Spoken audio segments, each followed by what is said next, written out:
All right, Coach, Hopkins week, another one that stands out here. What stands out to you about this rivalry over the years? Well, just the kind of games we've had over the past, the history of the two teams. I think they look forward to coming to the Carrier Dome. We look forward to going to Homewood, and they've got a terrific shooting team. They've always been stingy on defense. So, with our record, I think we're going to see everybody's best game. Coming in to play the number one team in the country. So we got to get that put aside and just be ready for what the Blue Jays do and match their intensity. Do you think that was some of the case last week with the way St. John's really came out of the gate against you guys? I'm not sure what it was. First road game, I didn't recognize the team that was on the field in the first half in the white jerseys. So the good part about it was we knew they were going to get their best game, and we did. And we fought through it, and we had we came alive at the end of the second quarter, which gave us a little bit of a spark going in at halftime.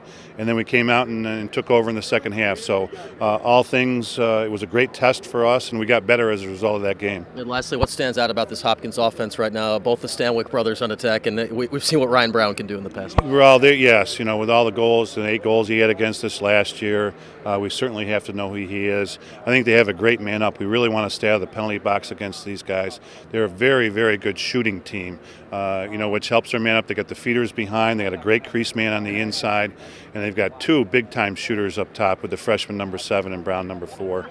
So we really want to try to stay out of the penalty box against these guys, and we've got to be smart against their face-off. Kennedy's a pretty good player, but they use Pellegrino, their long pole, as a face-off too. He's excellent at checking and putting the ball on the ground. So we've got to be ready for anything that they give us this week. Coach, with the face-offs, do you guys anticipate, we saw UVA do it, where they stick the pole out there and just kind of let them hack away. Is that something you're kind of anticipating with how good? Yeah, that's what I meant by Pellegrino. Pellegrino's a long stick for them.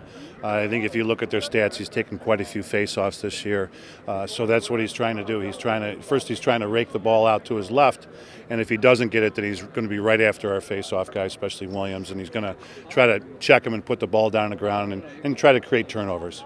I know you want your guys playing well all the time, but is the coaching staff, was it in a way kind of a blessing that they struggled the first half, so you have evidence to show them, if you don't bring it, anybody can beat you? Definitely. That was a lesson at halftime, and that's part of the lesson this week, is being the number one team in the country. It doesn't mean a lot to me right now, but what you do get out of it is you do get everybody's best game that you're playing against, and that's what makes you better. So it's not being the number one, it's going against teams that are playing you like you're number one. And I think that we've learned a lot from that, and we've got to be ready for that. This is a very good team. They stubbed their foot. They've had some emotional issues with their loss early in the year. They're fighting through that. They're getting better, and like I said, it's one of the best shooting teams we're going to see this week. And Dave Petramala coaches their defense, so they're always stingy there.